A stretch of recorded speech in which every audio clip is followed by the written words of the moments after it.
Entonces, ¿cuál es el tratamiento que debería realizar? Esto es importante tomar en cuenta. Si bien los riesgos de complicaciones de estos medicamentos son raros, hay que tomarlos en cuenta porque cuando se presentan son peligrosos.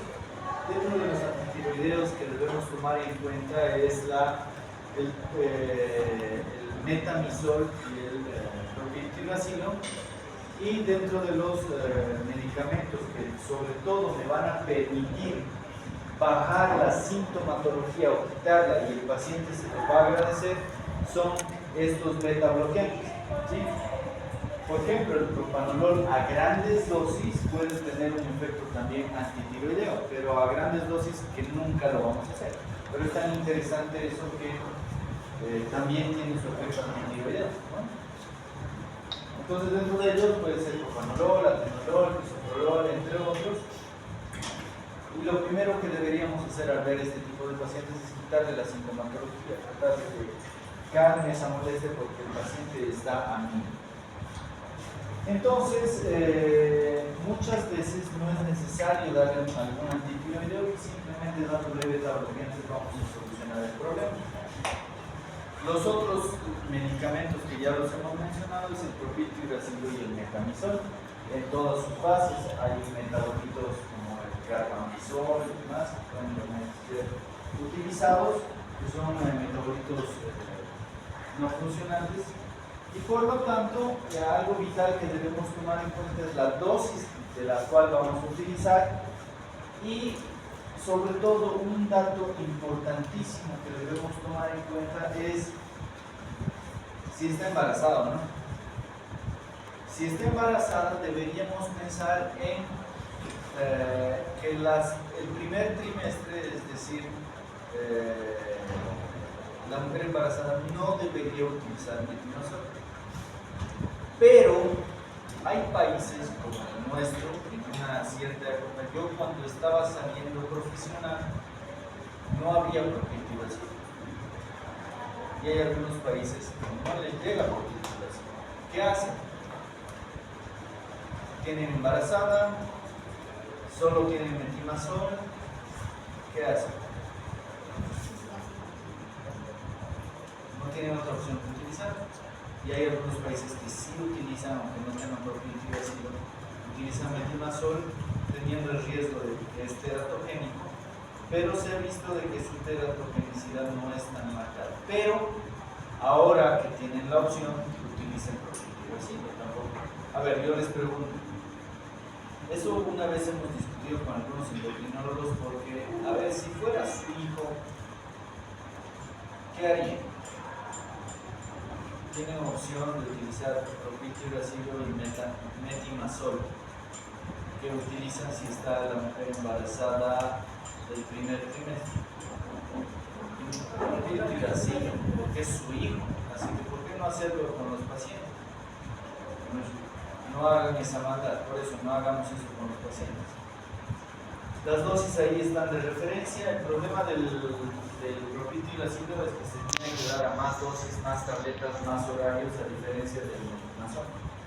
Otro dato importante que nos confundimos es metamizol y metimazol.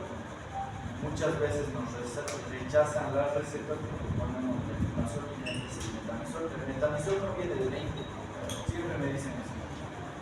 Así que es un dato no menor.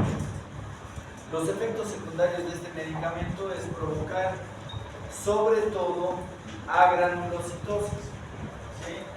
Es raro, pero es importante que lo tomemos en cuenta. ¿Por qué? Porque cuando diagnosticamos agranulocitosis, el paciente ya está séptico y se va a morir. Otro medicamento que se puede utilizar es el yodo radioactivo. Es decir, hacemos de que la glándula disminuya de tamaño y por lo tanto disminuya la producción hormonal. Puede ser muy útil en estos pacientes. Lo que habíamos hablado, el fenómeno de Wolff-Chaikoff, que es gracias a utilizar dosis altas de yodo, que me van a permitir temporalmente bajar la hormona tiroidea. Cirugía, ¿cómo entra el paciente a quirófano? ¿Cómo debe entrar? Eutiroidea, ¿no? no se olviden de ese pequeño gran detalle. Tiroiditis, preguntas de hipertiroidismo. ¿Qué deben hacer entonces en un paciente hipertiroideo? No se olviden de eso. ¿Sí? Kervain es relativamente frecuente y más en esta época. ¿Por qué? Porque está asociada a virus. La tiroiditis de Kervain, ejemplo, el COVID-19, se asoció a bastantes tiroiditis. Claro que no nos ocupábamos de la tiroiditis, ¿no? Era de lo menos que nos ocupábamos. Nos ocupábamos más sobre todo de patologías que estaban relacionadas a la parte respiratoria. Pero estos virus provocan reacciones importantes a nivel tiroideo y generalmente son autolimitadas. ¿Cuánto dura un resfriado? Una semana. Por lo tanto, estos duran leves hipertiroidismos y luego normalidad de la patología tiroidea generalmente. Por lo tanto, no se olviden esa imagen que tenemos la histológica de los folículos y vea cuando esos folículos son atacados por los linfocitos.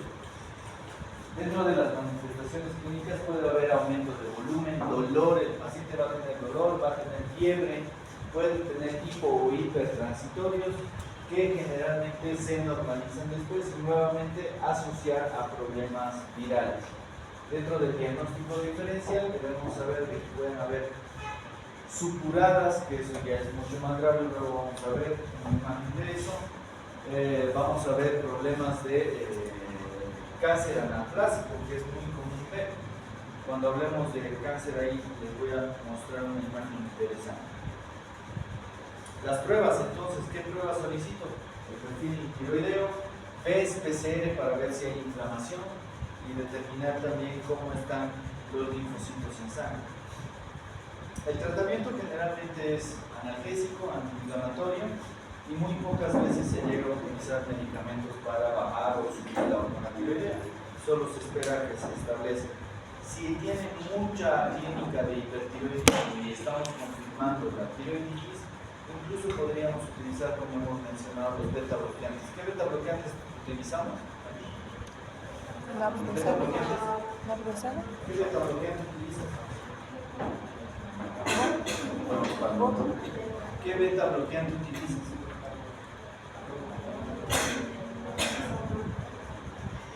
La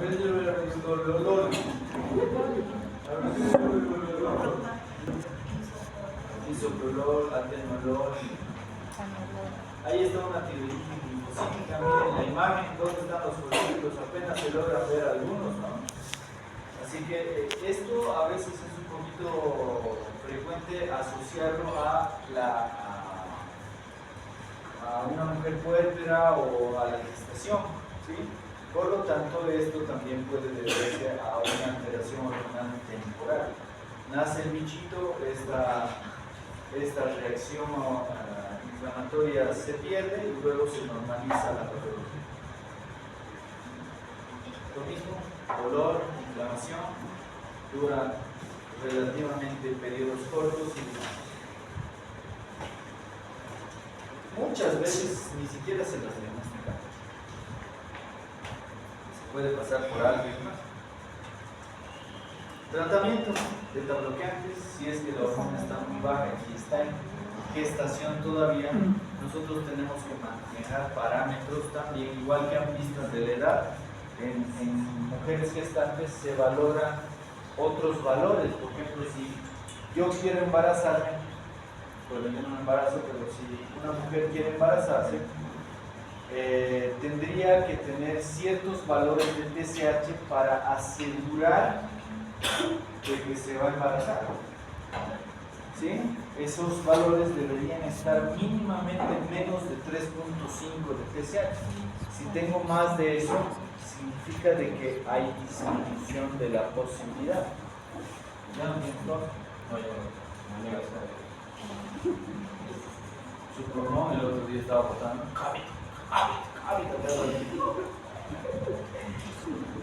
miren eso. ¿En quiénes podríamos encontrar eso? Y el cuarto de aquí. Se han ido varios. VIH es muy frecuente, esa neumocitis gilobesi que antes se llamaba neumocitis carinus, es muy frecuente en pacientes con VIH. Por lo tanto, cuando vean algo así, se va a chingar muy probablemente, porque es cuello, hablamos ya de mediastino, esa relación es importantísima. Hay que drenar, hay que ser agresivos con la medicación, es vital que seamos agresivos. ¿Alguien ha visto algún Fournier alguna vez? ¿Qué tal? Horrible, ¿no? El Fournier. ¿Cómo tiene que ser el Fournier? Agresivo, muy agresivo. Si ingresan al quirófano tienen que cortar absolutamente todo lo que puedan. Y si pueden un poquito más. Lo mismo pasa en cuello, tienen que ser agresivos. ¿Sí? Otras formas de tiroiditis pueden estar asociadas a diferentes sustancias, pero determinar con la mayor exactitud del tipo de problema que tenga. Bocio, ¿alguien me puede decir qué es el bocio? Aumento de la glándula tiroides. Miren ese, ¿qué sería patología? ¿Qué se anima? Grace. Grace. ¿Por qué? Por los ojos, los octales. Los ojos, ya digamos que no los artones y cuatro. ¿Qué más? ¿Qué pasa con la tiroides? Aumentado. Aumentada. ¿De qué forma está aumentada el tamaño? Difusa. No tiene nódulos. Perfecto. ¿Tiene lóbulo piramidal o no? No tiene lóbulo piramidal, ¿no? Entonces, debo vigilar estos tres datos importantes en un paciente que tiene bocio. ¿El bocio es difuso o nodular? Primer punto. ¿El bocio es tóxico o no tóxico? ¿El bocio es benigno o maligno? Entonces yo puedo decir bocio multinodular, tóxico, maligno. Anaplasma. ¿Sí?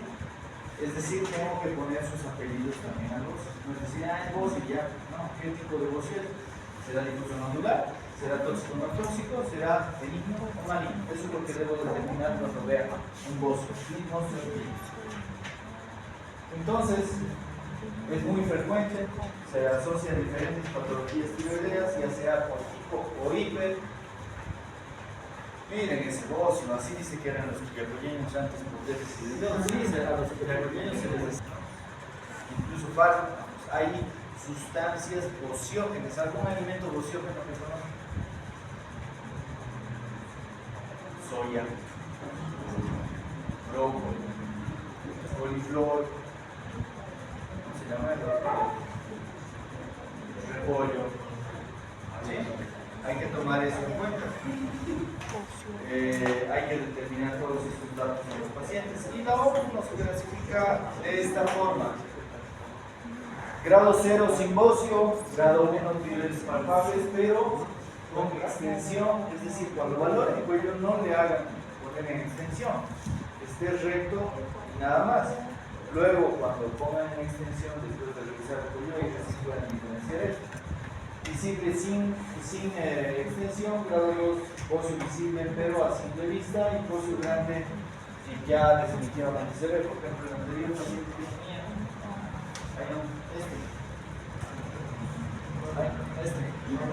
Tres. Grado 3, ¿no? Perfecto.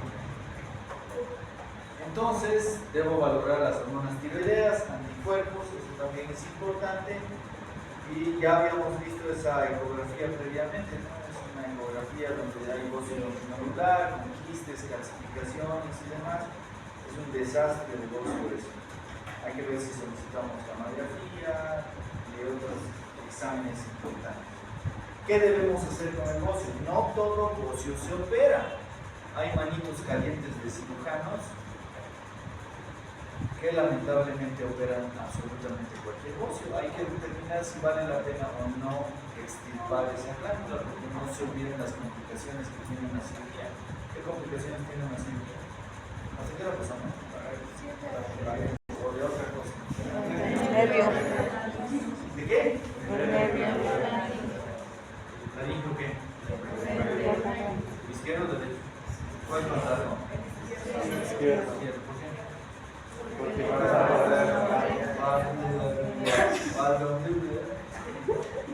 todo eso es mamá.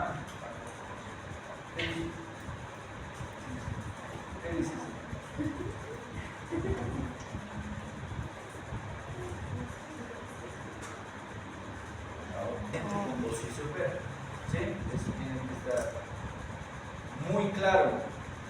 Antes de alguna cirugía incluso se podría mandar al yodo radioactivo. Muchas veces también repetimos el yodo radioactivo. A ver si buscan como tarea, eso ya para ustedes, cómo se calcula el yodo radioactivo que voy a utilizar en el paciente. Sería importante escuchar, aunque nunca me dicen su tarea. ¿No? Esto de la tiroides y del bocio anda cambiando constantemente. Cuando yo estaba saliendo igual profesional, me decían de que todo se debería operar, tiroidectomía a todos, total, con las complicaciones que podrían suceder. Ahora nuevamente se está tratando de disminuir las cirugías agresivas en estos pacientes por las complicaciones que esto lleva. Por ejemplo, hay pacientes que están, por ejemplo, pacientes propios que están tomando más o menos 30 tabletas de calcio. ¿Qué opinan de eso? 30 tabletas de calcio. La caja solo tiene calcio de 500 miligramos. Nuevamente es mucho más frecuente en mujeres que en varones. Solicitar siempre ecografía. Miren el porcentaje de malignidad, es mínimo. Por lo tanto, si no trae compresión, sistémicamente se ve bien, ¿para qué operar? ¿No? ¿Para qué exponerse a algo así? Así que debemos clasificar adecuadamente el problema. No olvidarse las complicaciones de compresión y demás que también pueden estar asociadas. Entonces, el diagnóstico debo ver tamaño, lo que ya hemos hablado, textura y demás cosas, si es móvil, no móvil y demás. Los contornos. ¿Qué vos es ese según la OMS? 3. ¿Tres? No, 3. ¿O 4? ¿4? ¿No? No, 4. 3. ¿Sí? Nuevamente, resistir las pruebas de laboratorio es muy importante. Y la pregunta viene, ¿qué es la tiroglobulina y para qué sirve? ¿Será importante solicitar tiroglobulina? Sí, ¿no? ¿Por qué? Es un marcador, entre comillas, tumoral. Pero, por ejemplo, si han visto la imagen de la tiroiditis de Hashimoto, ¿cómo estará la tiroglobulina en esta situación? Viendo la imagen histológica que les he mostrado. ¿Qué dices? ¿Cómo está la tiroglobulina? ¿Cómo está? No va a ser un cáncer. Por lo tanto, no es patognomónica. Nos puede hacer perder. ¿Cuándo es vital la tiroglobulina? Cuando hemos extirpado toda la glándula y me sirve de control postquirúrgico. Si está elevado, debe haber celularidad tiroidea. Así que ahí sí es importante tomar en cuenta la tiroglobulina. No es como un transportador. No, si estuviera elevado eso. no. ¿Dónde está la tiroglobulina? Principalmente el coloide. Si se rompe el coloide, sale la tiroglobulina. Cánceres están asociados a la tiroglobulina elevada, pero también tiroiditis. Por lo tanto, no es patognomónico de cáncer. Es un marcador tumoral, sí, pero no es fidedigno. Tienes que optar por otras cosas para determinar si es realmente cáncer. Nuevamente, el gold estándar es la ecografía. Miren los grandes vasos, ahí se ve perfecto. Y esta clasificación tiroidea es vital. Los TIRADS. TIRADS 1, TIRADS 2. ¿Para qué me sirve esta clasificación? Primero me dice si hay la posibilidad de benignidad o malignidad. Segundo, me va a decir si debo hacer punción o no. Si tengo un TIRADS 4, debería hacer sí o sí punción. Si tengo TIRADS 3, debería valorar el paciente. ¿Sí? Es vital que tomemos eso en cuenta. Y la de Bethesda, una vez extirpada la muestra, voy a ver en citológico si es o no cáncer. Por lo tanto, ahí ven los porcentajes que son importantes de tomar en cuenta. Arriba del 3 ya debería sospechar de algún problema maligno, por lo tanto tengo que ver al paciente y antecedentes también. Ahí vemos la actualización del sistema Bethesda, por lo tanto eso es algo importante de tomar en cuenta. Cuando tengamos un nódulo caliente o frío, la gamografía es la que me va a decir si realmente vale la pena hacer algo más, si hay metástasis también. Así que es un estudio funcional importante. Y la PAP, que debería realizarse bajo guía ecográfica. Ahora, hay que explicar a los pacientes que muchos de las muestras de la PAP a veces son insatisfactorias, no son fidedignas, es otro dato importante a tomar en cuenta. Así que podríamos repetir el problema. Entonces, el tratamiento es quirúrgico dependiendo del caso, no todos los pacientes con bocio se van a operar. Cáncer tiroideo.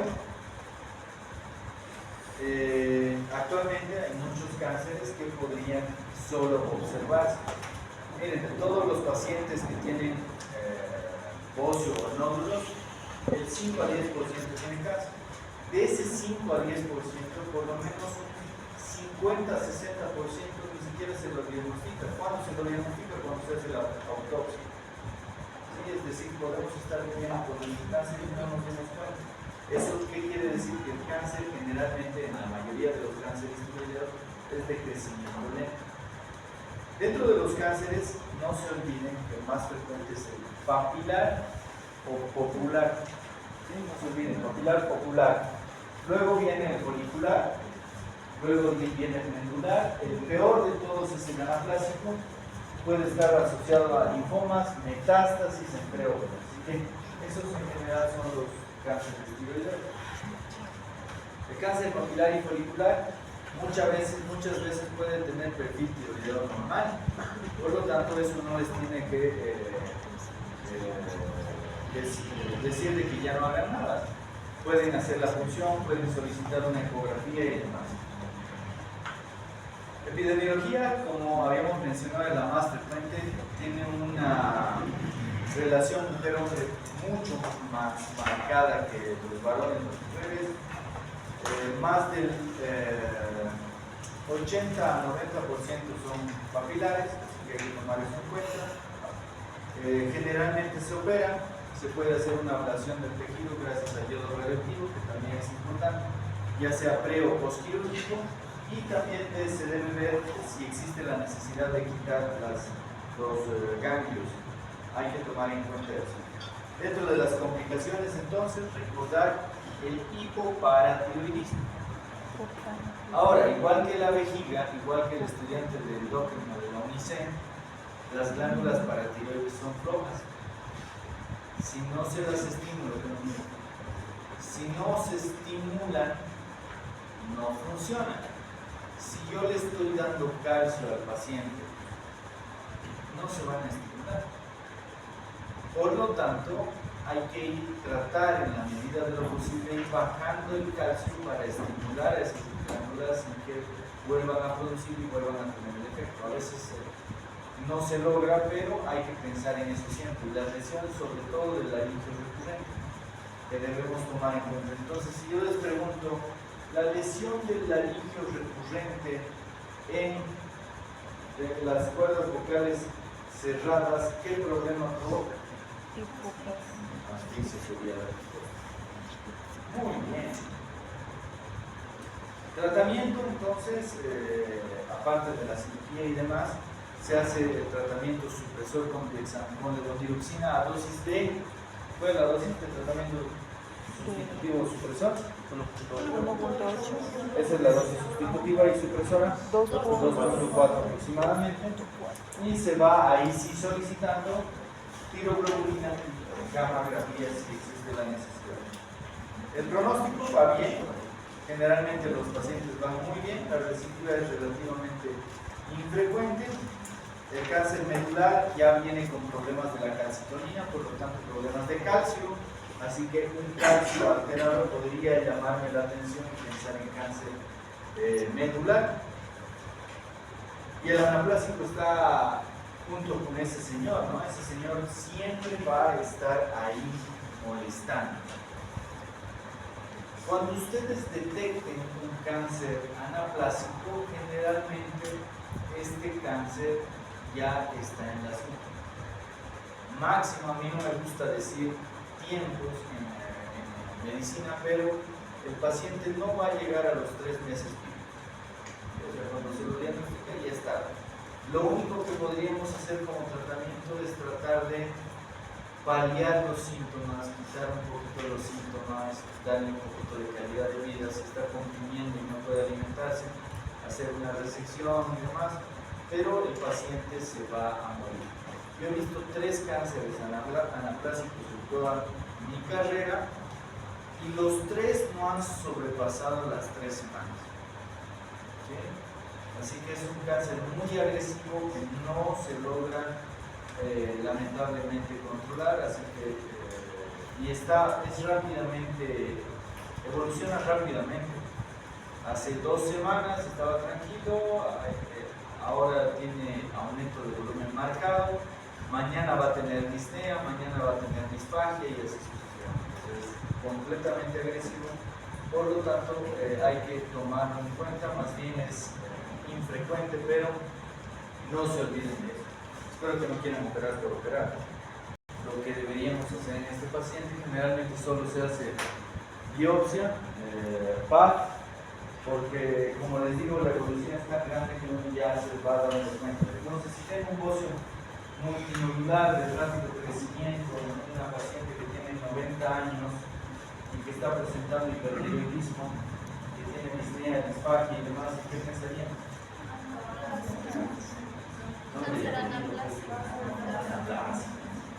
Nombre, por ejemplo, si un paciente tiene hipertensión, ¿qué van a decir? Nombre y apellido, ¿cuál sería? ¿Cuál es la causa más frecuente de hipertensión?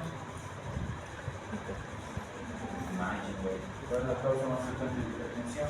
Ya llegó Carlos, ¿ya? ¿Qué dices, güey? También son patologías, al igual que las metástasis, relativamente frecuentes y se confunden mucho con los cánceres comunes de la glándula tiroidea. Entonces, si yo les pregunto en el examen qué carcinomas conocen, ¿qué me podrían decir? Anaplásico Anaplásico, y linfoma papilar, folicular, medular, medular,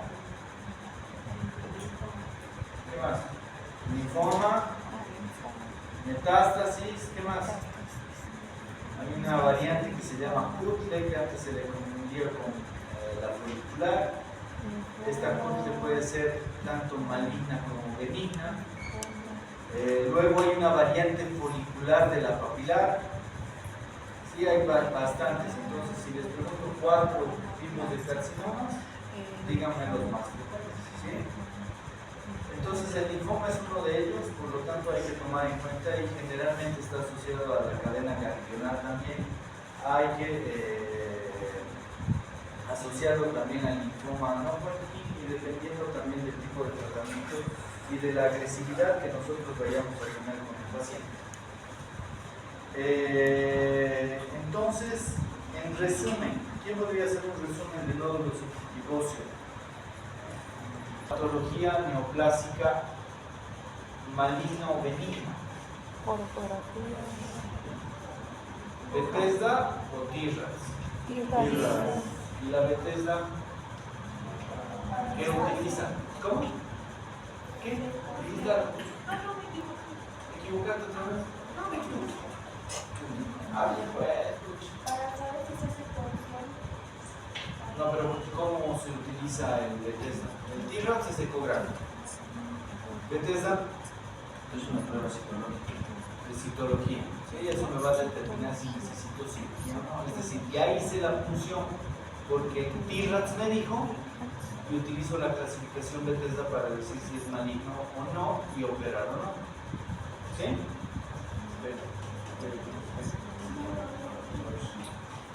¿Sí? ¿Está entendido eso? Perfecto. ¿Qué parámetros debería valorar si es que tengo un bocio? ¿Qué dices tú? ¿Qué debería tomar en cuenta si tengo bocio?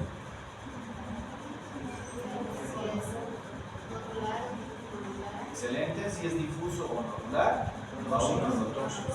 benigno, no tóxico y benigno maligno. Si es tóxico o no tóxico, ¿qué le pido? Perfectiloideo. Si quiero saber si es nodular o difuso, ¿qué le pido? Si es benigno maligno, función o gamografía. ¿Sí? Si es un nódulo frío, ¿de qué me está hablando? Hipo, ¿Qué podría ser si tiene un nódulo frío? hipotiroidismo, Foto te voy a sacar, me estás sufriendo. hipotiroidismo, Hipotiroidismo. el bocio frío, Una biopsia. Si es frío. ¿Cómo?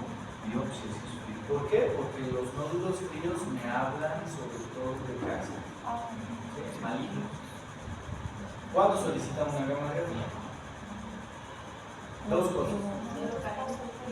Nódulos y si tienen hipertiroidismo. Ahí deberíamos empezar. ¿Sí?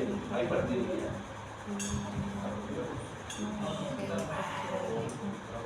¿Sí? ¿Cuál es el tratamiento básico de hipertiroidismo? ¿Vale? Hipertiroidismo. ¿Dónde vas? ¿Qué? Beta bloqueante. Beta bloqueante. Muy bien, ¿qué más utilizas?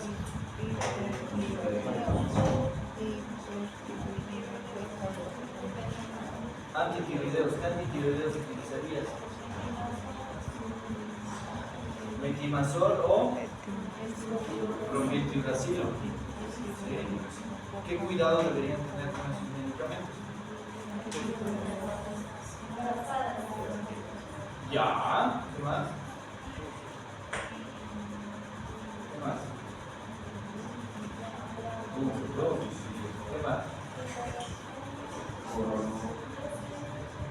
¿Y la toxicosis? No, como medicamento, digo. ¿Vas a utilizar antibióticos? Agranulosis, hepatitis, reacciones alérgicas. ¿Sí? Perfecto. ¿Cuál es? Ahora vamos a dar dos ejemplos de pacientes con hipotiroidismo y quiero que les den tratamiento. No les doy libres si es que no me responden. Tomen en cuenta eso.